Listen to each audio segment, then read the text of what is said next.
Welcome to Shaping E-commerce with Iron Plane. This is where we talk about e-commerce development, solutions, digital marketing, and all things e-commerce. Be sure to check out the description below each video to find additional resource links and show notes. We upload new videos each day. Please like and subscribe to our channel. Welcome back to Shaping E-commerce with Iron Plane. I'm Tim Bucciarelli, the Director of Engagement for Iron Plane, and we're continuing our conversations with partners to help merchants understand different technologies in the e-commerce space. And today I'm pleased to be joined by Kyle Capsalis from BigCommerce, and the topic today is headless. If you haven't really understood what it means, we'll hopefully help you out there and help you understand whether it's something that you should be considering for your own tech stack in your own e-commerce adventures. So, Kyle, thank you for joining us today. If you could give a quick intro, that would be great. Yeah, thanks, Tim. I appreciate you having me on. But I work for BigCommerce on the channel sales team. So I primarily work with our headless technology partnerships, and that could range anywhere from your CMS, your front end, your frameworks, some search in there, kind of runs the full gamut of the headless ecosystem. Okay, great. And you know, it's really an interesting topic for e-commerce. It's been, talked about for the past 3 years, and I'd say in the past year it's gotten even more excitement about it, and honestly a little bit of confusion about it as well. But I feel like by this time most everyone should have a reasonably good understanding of what headless means. They may not know the differences between headless and composable, and there are different terms that people throw around. So let's stick with headless and let's stick with composable, and let's talk a little bit about what headless means and then a little bit about kind of what composable means. Yeah, and I don't want to call headless a saturated term at this point, but I think that's what creates confusion, because we're at a point now where we're seeing so many different use cases and all these various technologies. It's super competitive. So I think the easiest way I could describe it is headless is really decoupling the front end from the back end, right? I think everyone's aware of how that starts to form up, I guess, your tech stack, but there's so many different levels to how you can do it, right? So I've been in the headless ecosystem for, I'd say 5-6 years now, and I'd be remiss to say I don't think I've ever seen the same tech stack twice. So that tells you, it tells you the vast majority of use cases are very different, because somebody always likes to have, their CMS, and someone likes to have these payment gateways, and there's a big ecosystem that you can pick and choose from. So, and just to kind of back up a little bit, like BigCommerce in and of itself, out of the box, is not a headless platform. BigCommerce is a SaaS kind of unified platform that is naturally suited to connecting external systems. Yeah, so I wouldn't say so. I'd say we do. We are headless out of the box, right? So if you sign up for a storefront that's $20 a month, all the way up to your enterprise storefronts, you get access to those APIs. So depending on the level of, I guess, your engineers and anyone that would start building, you have access to go headless from day one. Yes, so it's headless capable. I guess what I'm getting at is, like, if I launched my site on BigCommerce today, it kind of has everything there for me. I've got my CMS right there built in. I can do my drag and drop page builders. I can, like, it's an entire unit that I can make use of to manage my entire website from day one. Now, that's kind of what I'll describe as the default for most people using BigCommerce or using Shopify or using Magento or whatever. There is, to your point, a greater capability for turning BigCommerce into a headless environment. Yeah, so that's a good point. So what you're describing is what we would call stencils. So that's everything encompassed under BigCommerce. You can still have access to those APIs, but we're hosting on the front end still. So that's how BigCommerce was founded. That's where the platform really started to grow. And then over time, we started to see, hey, there's a lot of interest in headless. And this is, 6 years ago, maybe even longer, where we're like, hey, we got to get better APIs. We need to open up every category for these APIs to give, I think, the end merchant, the goal for us is the freedom to choose. We don't want to have the platform holding you back. So if we can give you access to customize the flexibility that you need, that's where you'll see all these various use cases that we have in these different markets.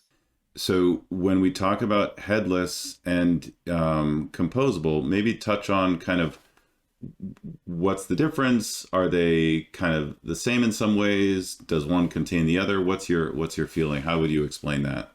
Yeah, I think it was partly made to make it even more confusing, but I think it is under the umbrella of headless, right? So I think of, like, when I think of composable, I think of the Mock Alliance, something that we're in, and you're starting to have deeper integrations to be able to plug and play, right? And that includes BigCommerce. So if we've got an ecosystem set up where you've got your search, you've got your CMS, you've got your personalization, if those technologies, again, including us, aren't doing what they're supposed to do, it should give you the ability to replace one, rip out one and replace it, right? So that's where the composable word comes from.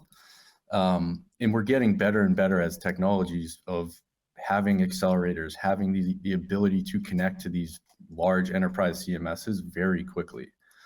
So I'd say it's under the umbrella of headless, but it really, at the end of the day, it's helping the end merchants go live faster. It's future-proofing your tech stack, again, because 3 years down the road, you can go ahead and replace that. You're never going to hit that wall that you've seen with a monolith, where you're patching it. It's built up over 15 years, and it gets pretty messy when you're trying to maintain that. So that's kind of my thought process on composable. Yeah, so if we let's just kind of think about a progression from the BigCommerce stencil environment, where I'm in BigCommerce, I've got my complete site ready to go using the BigCommerce stencil front end, and I say one day, you know what, stencil's great, but I need more flexibility in terms of my content management. So I'm gonna separate the front end, the CMS, and use APIs to connect to the BigCommerce e-commerce engine.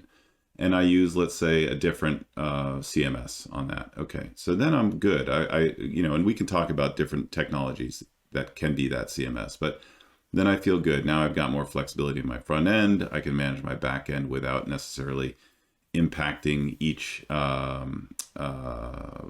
technology.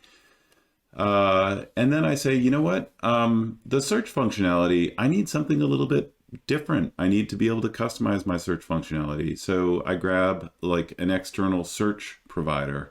Like, let's just use Algolia as an example. There are a lot of other good search providers out there, but let's use that one. So I then decouple the search functionality from within BigCommerce's native search functionality, and I replace it with Algolia. Maybe you've got the built-in shipping technology in BigCommerce, but I need something more robust. So I go out and I implement separate shipping technology. Again, that's maybe a SaaS solution that connects via APIs to BigCommerce engine. And you can see over time, you end up with this e-commerce engine, almost like a hub, and you've got all of these different elements that are componentized around it. And that to me is kind of a progressive breaking out of the technology. Does that seem right to you? Yeah, I mean, honestly, that was a great description of, I think, what we see. And there certainly is levels to the size of the organization, what issues they're having today. And when you start to talk about decoupling, it's like, why is it faster, right?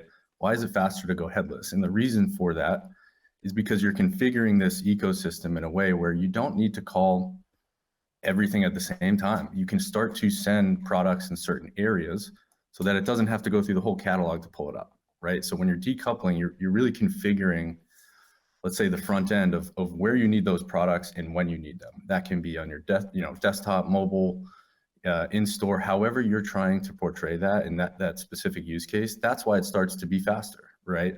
You think of the box approach in years worth. It's a great, the monolith was a great system for the e-commerce boom, right? And now we're at a point where these customizations need to happen So as you're growing to, 20 million, 50 million and up as an organization, I think that's where we start to see these use cases of, hey, maybe headless is good for us, where you've got the team who can manage it, maintain it, and grow with it, right? So your description was pretty spot on, and that's how you start to build into a headless ecosystem, unless you're a $500 million GMV merchant and you need to do the whole replatform all at once. Yeah. So that's interesting. I think you touched on a couple of things I want to tease out there. One is that, there are some efficiencies gained if you were to implement something more composable. Off the top of my head, though, I think about it and I say, well, we're moving from a kind of unified system into which is one team for support, one team for, knowing the technology. And then we're kind of exploding it into, let's say, 5 different technologies that are connected via API. And there's definitely some efficiencies to be gained there. But at the same time, it strikes me as more complex in some ways. And this leads me to the next question, which is, it may not work for everyone. And so when you're talking about, I think the range that you said, 20 to 50 million or, annual, it's somewhere around there. Is that kind of, it, and in large part, it probably depends on how much a company is willing to invest in their e-commerce that may or may not correspond directly to their annual revenues. But it's not right for everyone. And so I think we should touch a little bit on kind of where you see the greatest success. Yeah, that is a really good, and this is honestly one of the most important topics of thinking about when, how, if you should go headless, is you have to look at the organization, because to your point, it's going to be an organizational shift, right? If you've been in a monolithic system for 10 years, you've got employees who have day-to-day jobs, right? And they all probably go into that and figure out a way to use that technology to be successful in their jobs. So when you start thinking about going headless, you really need to ask those questions to the team, like, where are you getting stuck today? What would make your life a lot easier in your day-to-day operations? And you start to uncover this tech debt of they're spending a ton of time on something that should be very simple.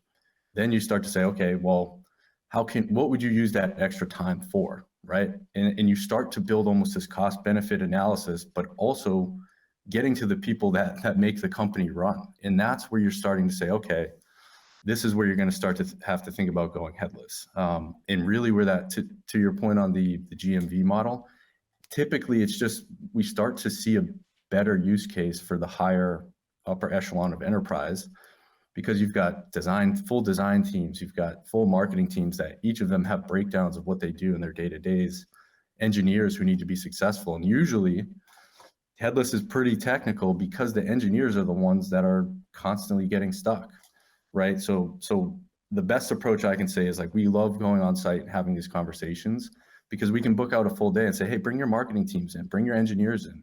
And that's how you really start to uncover, is this the right fit for you? And you're starting to I mentioned the cost benefit analysis, because you're starting to see, yes, it's going to be more complex, but here's what you're going to be able to do with it. So it is an organizational shift. I think you have to have those teams on board to be able to do it, right? If they're working on the search side, they have to be comfortable with Algolia, right? They have to know how to do their jobs. So it is an organizational shift. They'll be doing their jobs in maybe a few different technologies, which for the most part shouldn't be too big of a change. But as long as those are configured correctly, that's where we're starting to see those use cases. So there's a lot of information that you have to dig into to find if that is a good fit or not. Yeah, and I think that headless originally came out of the frustration of marketing departments who were like, okay, you've got this monolith, which is managed by our CTO or our tech department, but we have needs and we don't want to have to go to developers or, use a limited drag and drop tool. We need robust, unique content quickly up on our website, consistently. And so that's where, like, the marketing team was like, okay, well, how would if we separate the CMS and we integrate it with this? That gives them that flexibility. And that's why I think they were like the first stakeholders who were like, hey, we need something different. And that's, I think, the energy that came about for going headless. And that's where like Contentful came about and Content Stack and all these other technologies that are really addressing that need very well. Yeah, if you think about I think of it almost like a circle, right? If the leadership is up top here, they come in with ideas of how to grow the business. That then funnels down to the day-to-day folks who are doing their jobs. Like you mentioned, CMOs, marketing teams. Then that falls to the engineering team to actually execute on it. So you're going around this circle, right? And there's somewhere in that circle where it's being stopped or there's difficulties. So if we can uncover what that is and who's the group that's having those issues, spot on. It could be multiple different options or who's getting stuck, but that's a pretty good description of, I think, a typical process for an end merchant. So can you shed a little bit of light? I mean, we became a partner of BigCommerce a couple years ago, and even since that time, it seems like BigCommerce has kind of doubled down on the headless path. Can you talk a little bit about why it's important to BigCommerce and kind of maybe a little bit of an insight into the future of the technology with BigCommerce? Yeah, I think so. For us as a company, and this goes from Brent Bellum, our CEO, down, it's been a top 6 initiative for the company for a long time now. And that's for a few reasons. We're evolving with the times, right? As we're seeing these larger brands try to figure out how, in a very interesting market right now, how they can get to their customers in every way, shape, or form. I think that for us is the end goal. There's nothing better. There's no better feeling, I think, when you can actually accomplish that with the technology and BigCommerce kind of being that centralized source of data.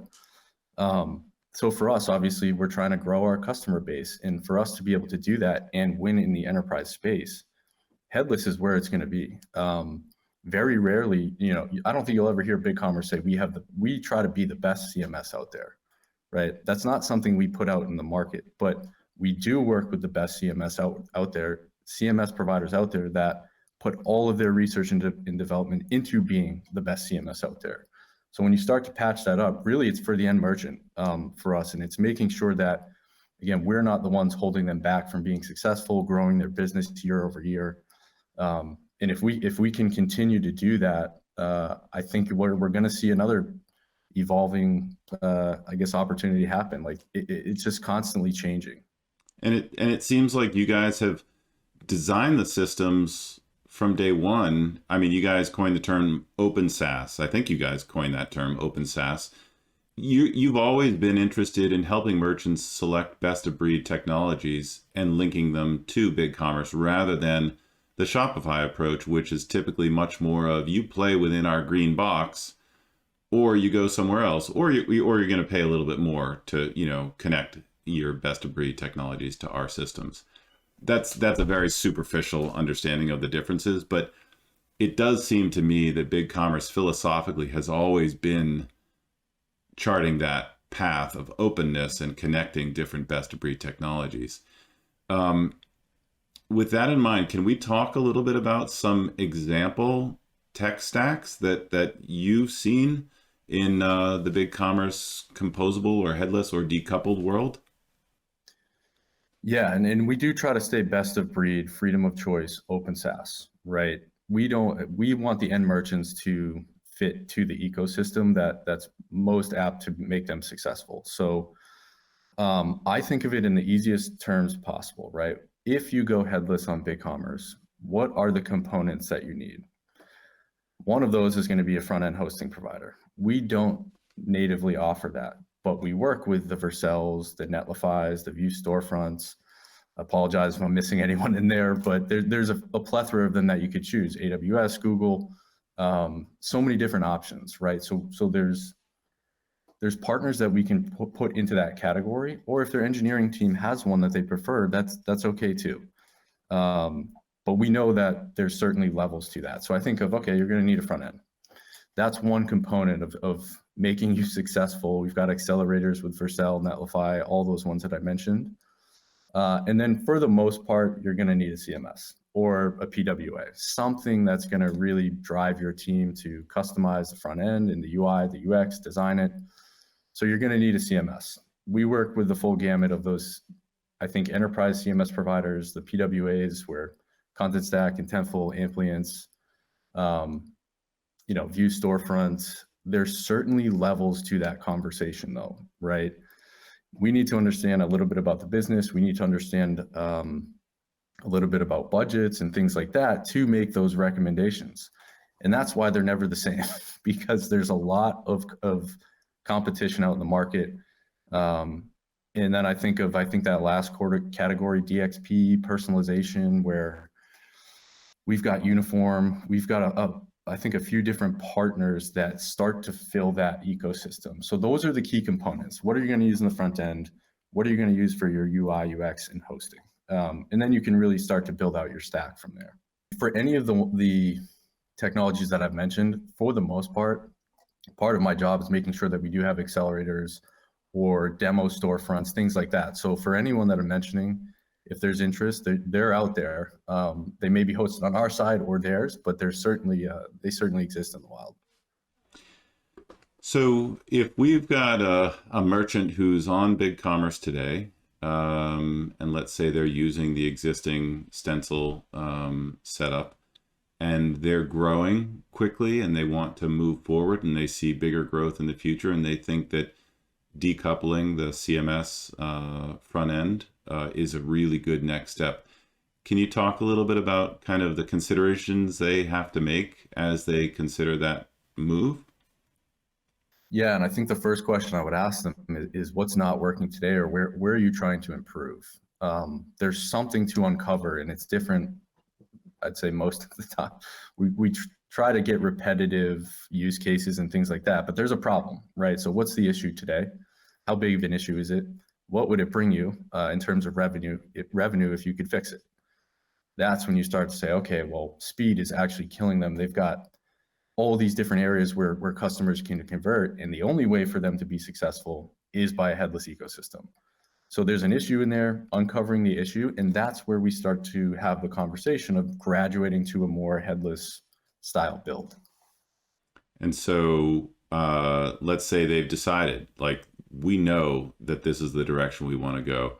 Kind of what are the steps to go through it? Is it essentially like, okay, well, choose your technologies, choose the front end server, choose the CMS, and you'll have to kind of piece those together. You'll have to build out the infrastructure, right, to present the front end.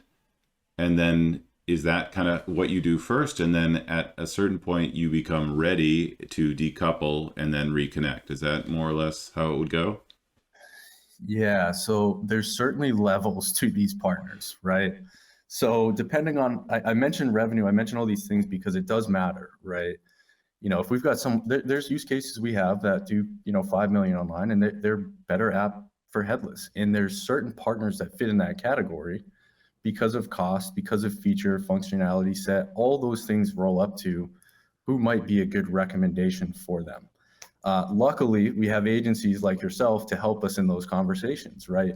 I think a lot of times we get so caught up in just the tech to tech conversation, but you're missing the vision. And that's why I love working with agencies and making sure that they're in the mix for these to happen, because that's where we see the best use cases and the most successful implementations from graduating a non-headless build or a monolith over to a fully headless build.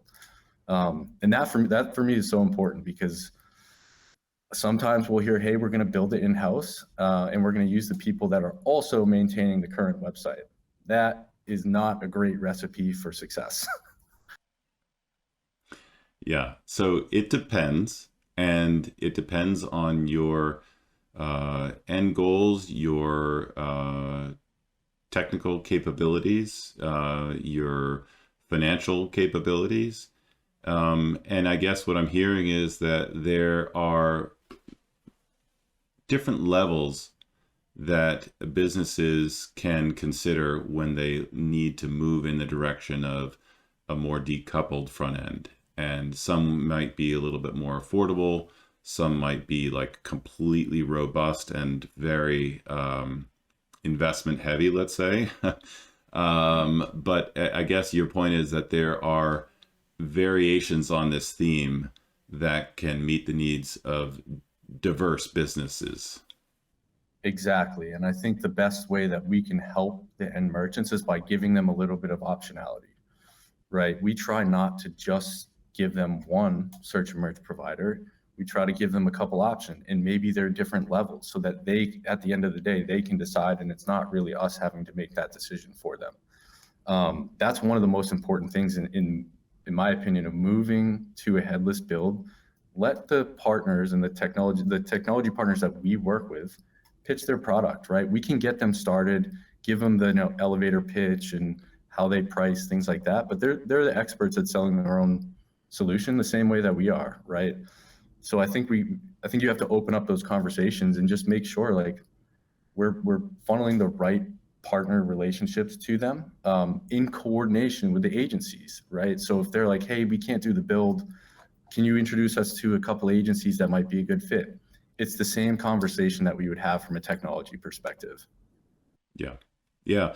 And this is a similar approach that we take with our partnerships. We find partners whose technology we believe in, but we also try to approach it agnostically, so that when prospects or clients come to us and they say, here's our problem, we need a solution, we're not like, oh, go with this one company because we happen to be a partner with them.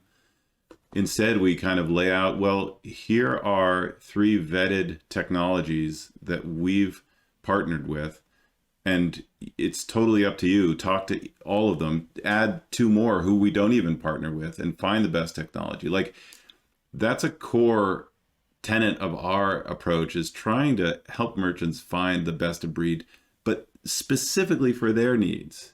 And that goes for e-commerce platforms as much as it goes for search providers or CMS, or decoupled front ends. Like, so it's very much in line with the BigCommerce ethos, which is, find the best technology for your business and attach it to this really robust core of functionality, which is BigCommerce, the e-commerce engine. So I think it's a great opportunity for many businesses to consider.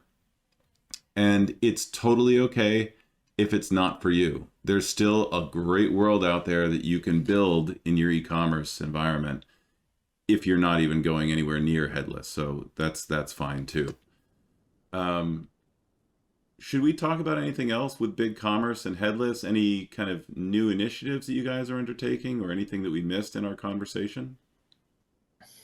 I don't think anything we missed. I think our approach is going to continue to be to make more access to APIs and opening up categories and continuing to work with, I think, these unique use cases that we get. So sometimes if there is something that comes up, we're like, hey, we gotta fix this. So those conversations I'm constantly having with our product teams, and making sure that any conversation that we have where there might be something that could be easier for them, we're going to continually try to improve that. And I mentioned those top 6 initiatives from Brent, our CEO, because that's where our R&D is going. And that's where we're trying to make things easier for developers and marketers to be able to go headless. And it starts kind of with the platform, right? So I think if we're continually improving that and making sure that we're adjusting to what the market is asking us for, it's a great recipe for a very long-term successful journey in the headless space. So I want to thank you for joining us today on Shaping E-commerce. And just a pitch for any merchants listening, or anyone who's interested in learning more, feel free to reach out to me at IronPlane. And more than anything, we enjoy having conversations with merchants to see if we can find a potentially good solution for them. And BigCommerce is always part of that conversation. Thanks, Tim. I really appreciate the time. All right. And we'll have you back probably in the future. We'll talk about more headless and composable as things progress, and maybe the role of AI in composable architecture. I'm still figuring that one out, so give me some time. Yeah. All right. Thanks again, Kyle. Thank you. Take care. For more insights on how to improve your e-commerce website and for a free consultation, visit ironplane.com. Follow us on social media and like and subscribe below.